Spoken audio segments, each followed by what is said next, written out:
Welcome to Amy's Bookshelf Reviews podcast, conversations, revelations, and inspirations behind the book.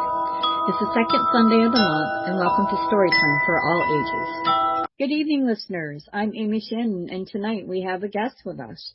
Thank you for joining us. Will you please introduce yourself and let people know how they can connect with you? Okay, my name is James Pyles. I've written the book A Wobblegong and His Boy, which is a young adult science fiction novel, and they can connect with me through any number of ways. I'm author Pyles J, all one word, on X. I'm author James Pyles at Blue Sky, and then I'm just James M. Pyles on Instagram.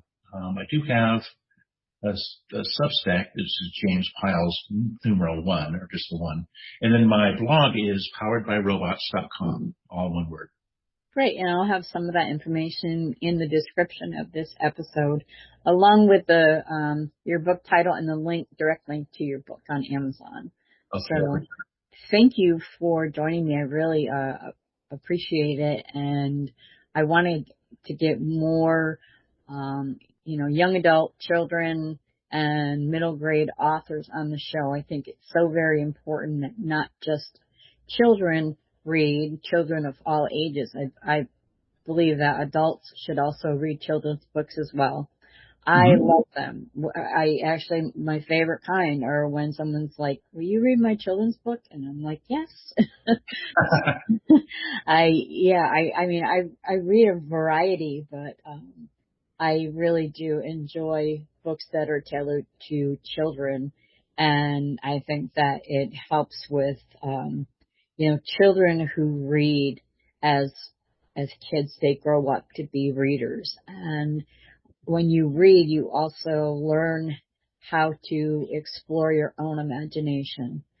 So, and you definitely explored my imagination when I read this book. I really liked it. So why don't you tell the audience the title of your book and what is briefly it about? Okay, the title of my book is A Wobblegong and His Boy. As I mentioned earlier, it's written primarily for about ages 10 and up, and primarily for boys, although I think that girls would also enjoy it, as well as adults. Like you, I sometimes enjoy younger, stories written for a younger audience. A Wrinkle in Time is one of my favorites. Oh, mine too. So,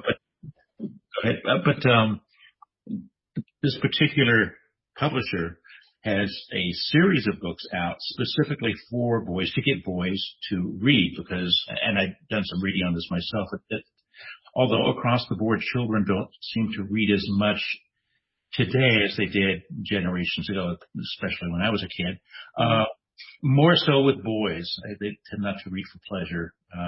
And I agree that we do need to have a series of books out there now that boys will want to read. I think the publishing industry, especially in fantasy and science fiction, has gone in a different direction for a variety of reasons. But the result is they're not producing the same sort of books that I would have liked to read as a kid. And I'm quite a bit older, so my reading as a child goes back to the 1960s, but the Skylark series or the Lensman series by E. Doc Smith, the Barsoom or Tarzan series by Edgar Rice Burroughs. These sorts of books were very popular when I was in middle school, and I don't think that they're really being published anymore. And no, some people don't even know who Tarzan is. Yeah, I know. And that's sad.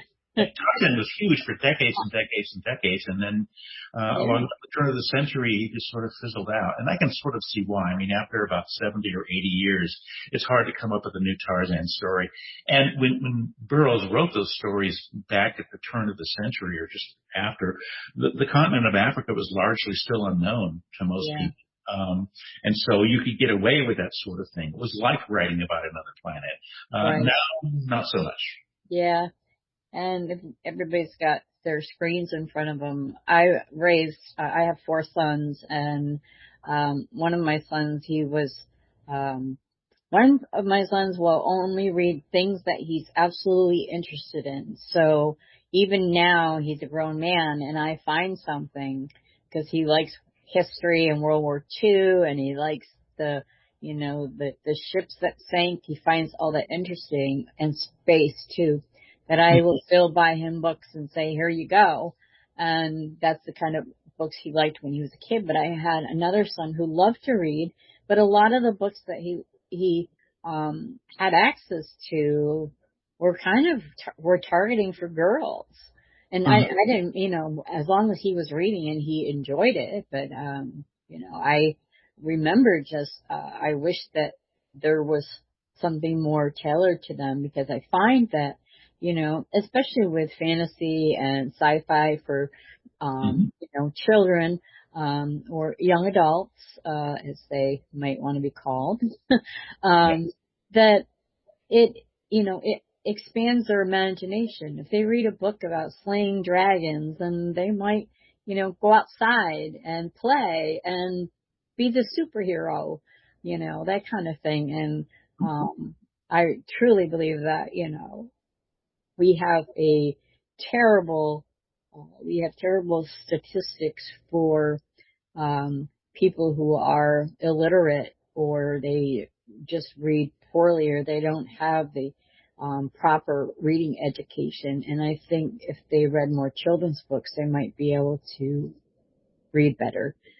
But and the way that I wrote Wobblegong, although it is a children's book, I didn't really pull any punches, so to speak. I cast the vocabulary to where, somebody in, late elementary school and in middle school would be able to access it. But the storyline itself is not a simple adventure. I mean, it starts out that way, but having read the book, that there's a twist towards the end that for most people will come out of nowhere.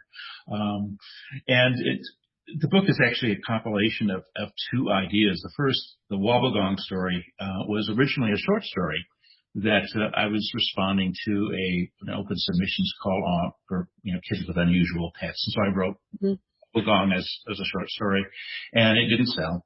And I tried to sell it in other venues, and it wouldn't sell. And then I saw Reckoner Press asking for these sorts of books, and I thought, what if I'm doing this the wrong way? Maybe if it needs more breathing room for this particular concept. And so I expanded it. At the same time, I had this idea, and I don't want to give away the end of the book, but I'll say a little bit about it.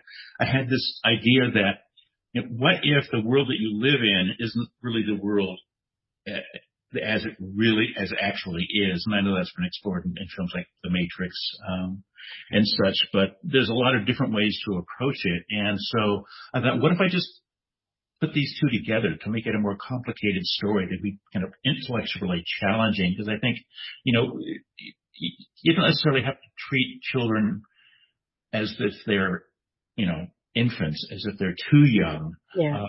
I remember, when I was, in junior high going into high school, that,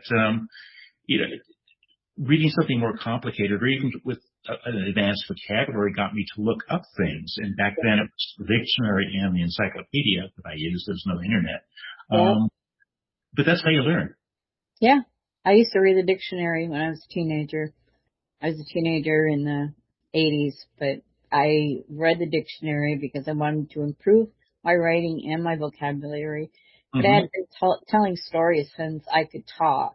And then as soon as I could write, I would write, even if they were just a few pages about a talking dog or something like that, or rewriting my, favorite, like I rewrote in my head the, Three Bears and told the story to my mom, and she just called me her little storyteller because I told stories. And then when I could, I wrote. But, I never understood the concept where, why certain adults couldn't read or had trouble reading. That just kind of baffled me as a kid, and this day it still does. But yeah, I really enjoyed your story, and sometimes that happens. I've done it myself.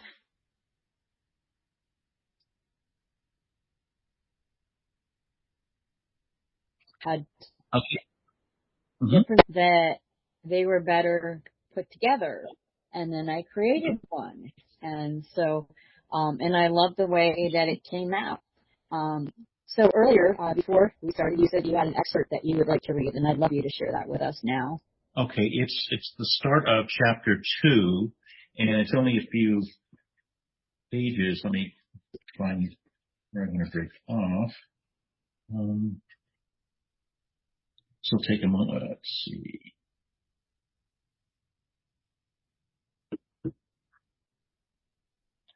Okay, we'll do this.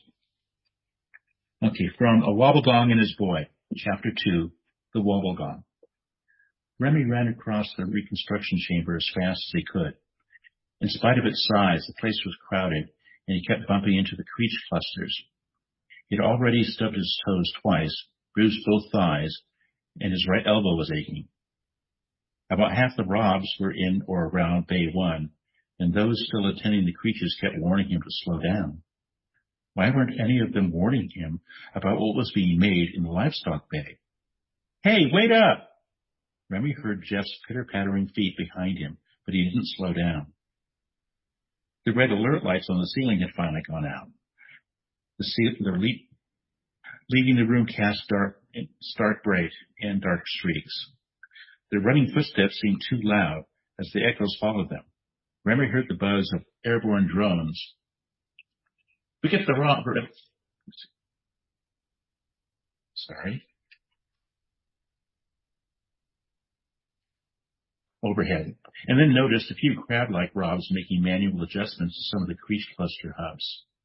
Their claws and legs clattered against each other like sticks. Remy's chest felt tight and his lungs burned. He'd been really afraid when he first woke up, but all the kids around him and having something productive to do turned that down to just nervousness. Now he felt terrified again. The tools on his belt made jingling sounds, kind of like Christmas bells. It was funny to hear something friendly while he was in a panic. Hurry up!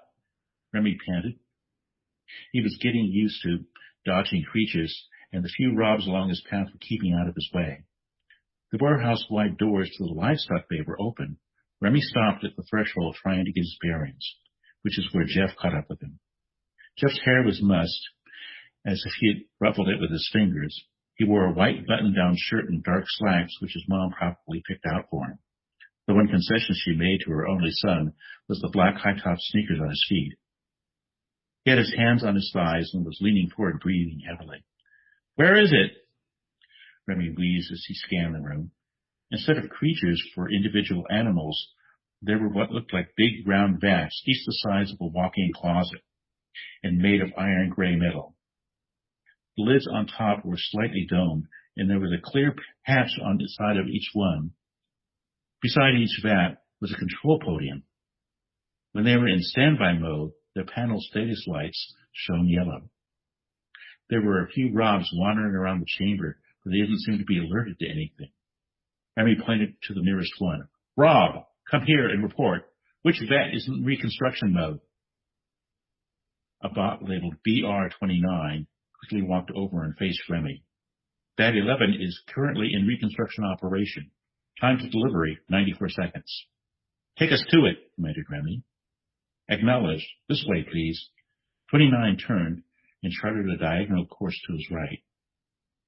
Hurry, yelled Remy. 29 began to trot with Remy and Jeff keeping up. It took only a few seconds to get to Vat 11. Most of the lights on the vat's raised panel were flashing red. Messages streamed across its main display too fast for Remy to read. Why weren't you alerted to this event, 29? Remy demanded.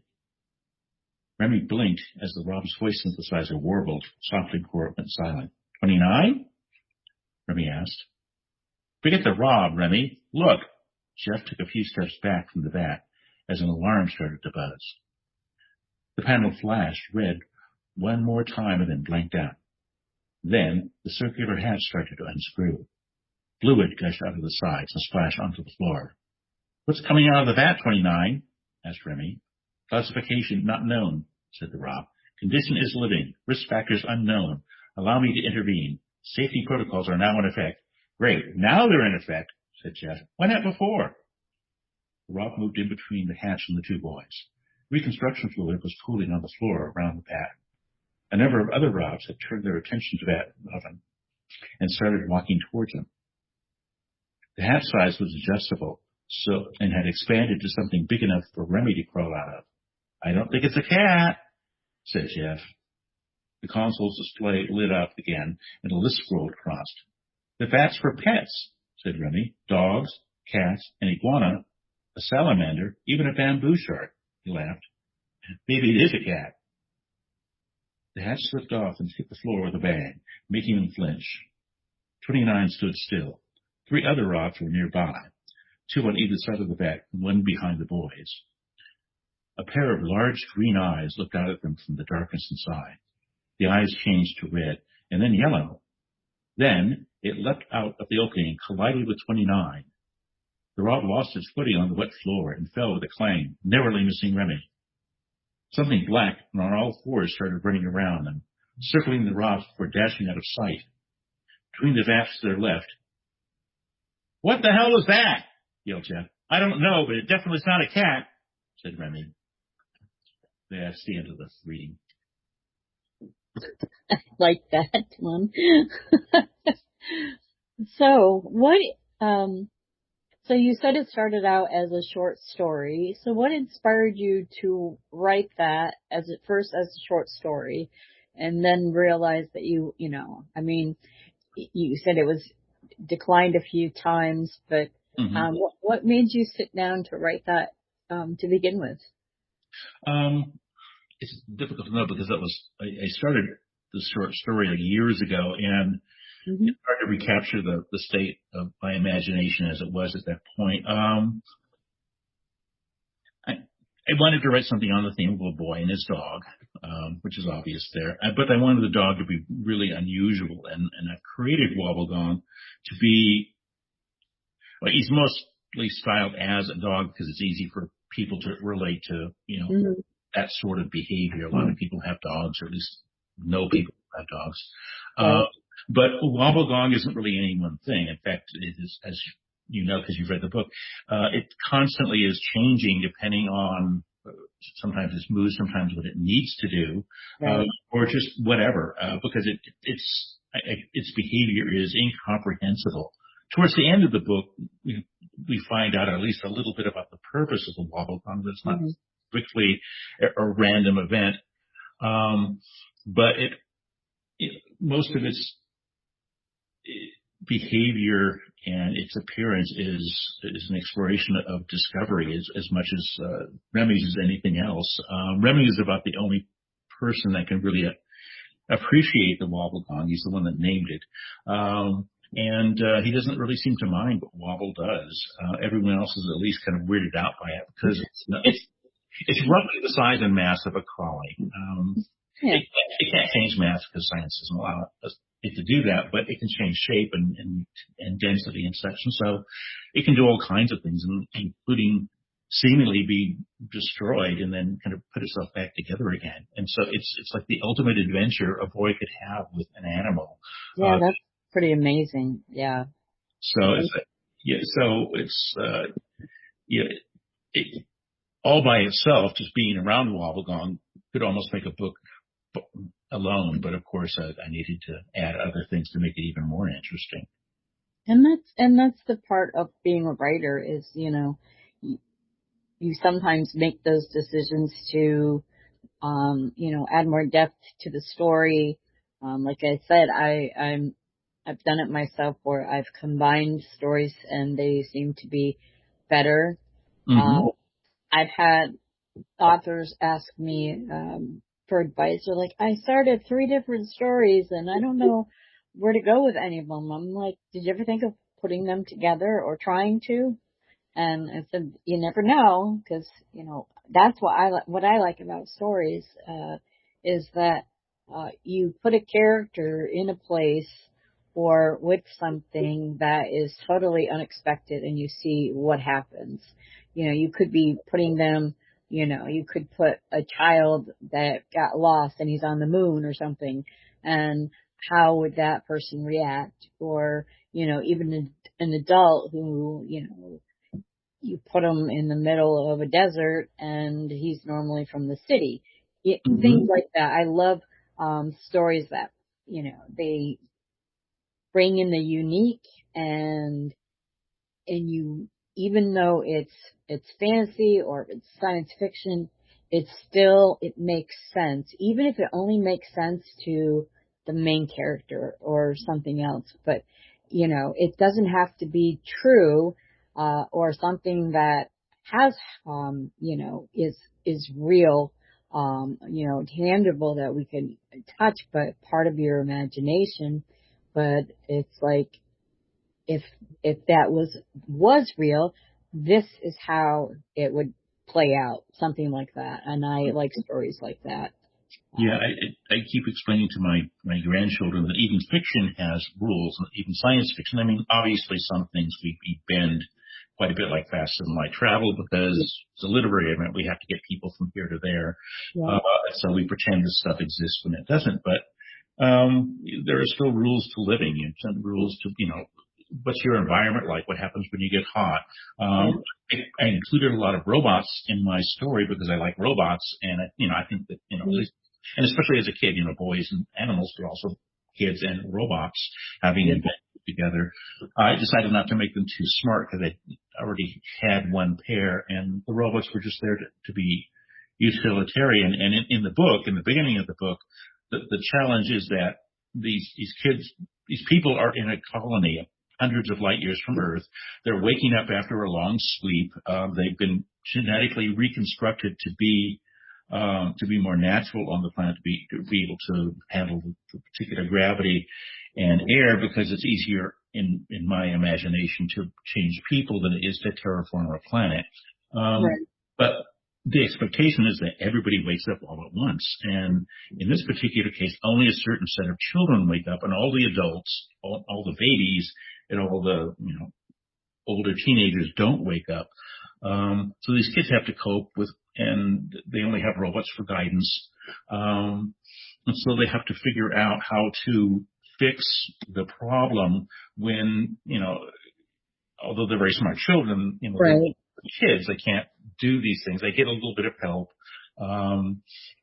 along the way, and then Remy decides to take that information and see what he can do with it. And even then, when he goes out and tries to fix the AI, which I put in a different place, he ends up having to rely on a rather unexpected encounter with other adults in order to be able to accomplish this task. But again, that's really only where it begins. Really. Yeah. That would have made a story all by itself, and that's really where the short story would have gone. It would have ended right there. We fixed the AI named Sadie, everybody wakes up, happy ending, so on and so forth. But no, let's keep it going, because that's, how many stories are just like that? It would still be interesting, but again, there are a lot of stories that are just, okay, we had our adventure, we solved our problem, and now everybody is happy. We still have what I think of as a sort of a happy ending. It's a challenging ending. But it's not quite the, everybody lived happily ever after story that I hate. And that's good, because I don't, I'm this, I don't, not everything ends in happily ever after. Not everything, maybe gets resolved, and it could open up to, a second book. And it doesn't even have to be the same characters, but maybe, a child on the other side of, where they landed, and, has to do something, in a different situation. But yeah, I mean, not everything has to be happily ever after, because life's not happily ever after. So I don't think that stories really ever end. I mean, unless you blow up everything and everybody dies. But there's, it's just like in real life. Okay, you can tell a story about certain parts of our life, but it doesn't mean we've ended at the end of the story. We just keep going on to another thing. And in this particular case, I've created the potential for a lot of different stories, based on what Remy and Wobble have to do next. And in a lot of different environments. They can have a lot of different adventures together. So, right. And then the ultimate adventure is that, everything they're contained in is heading in a particular direction. Why did it start, and where is it going to end? So there are, within those smaller stories, there's the potential for some very large ones that, where Remy and Wobblegong might be certain characters, but they'd be kind of in a chorus in that particular case rather than the stars of the show. Yeah. I don't know if it'll ever go anywhere beyond this, but if someone decides that they want to hear more, then I've certainly got plenty of room for them to grow. Well, you know what? I want to hear more. I would love to read more. I definitely. You write very well, and what I like about your writing is that you show the audience the story. You're not just telling it, you're showing the audience so they can picture what's going on. And that, I think, is very important, and it sparks imagination, even in an adult like me. I think I have a good imagination. I've written a lot of nonfiction or a lot of fiction books. Now I'm on nonfiction, but I'm also starting to write some children's books. So putting on my imagination hat, but also when I know someone's a good writer, and this is just from me, that for one, it's a book that I would love to read again. I would love, and I have told people about it, obviously, but also that, I could go along the story, and I could just imagine, say I was just, I could have been one of the robots, or, I could have been, the Wobble Gang, so I think it's, really amazing of what you put together. And I really wish that my boys, my youngest are 26 now, but I wish they had books like this when they were younger. I think it would have drawn in my other son. He's disabled. He's a high functioning autistic, man now, but as a child, it was, his twin brother, who didn't have any issues, would read to him and things like that. But I think stories like this would have really sparked more imagination, and for them, more games to play, like outside, So I really, and I'm so glad. I've talked to several authors with this press, and I've talked to Sam Robb, and I just think it's amazing what they're doing, and it's also bringing out a lot of authors that are like, yeah, I want to write a book. I'll write a book like that, and let's see what happens. So I really applaud you, and I applaud Rankator Press and Sam Robb, who's my point of contact there. But it is the authors there, anyone I've interviewed, have been just amazing in telling their stories. So if you have more stories to tell, I recommend that you do it, because you have a fan in me. So I want to make more. So I want to thank you for being on the show, and I hope you will come again and join me in the future. I would be delighted. Great. And thank you, audience, for listening, and feel free to comment on this show or any show. Join me again next week for more great conversations. And if you want to check out my work, just Google me. I'm Amy Shannon. Be safe, be well, and always be kind. Thank you for listening to Amy's Bookshelf Reviews podcast.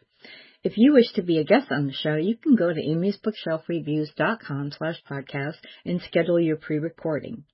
Please follow this podcast on Spotify, even if you listen to it on other streaming sites. Also, this podcast is on every first Monday and last Monday of the month at 7 p.m. and every Sunday at 6 and 6:30 p.m. Eastern Time. I'm Amy Shannon. Be safe, be well, and always be kind.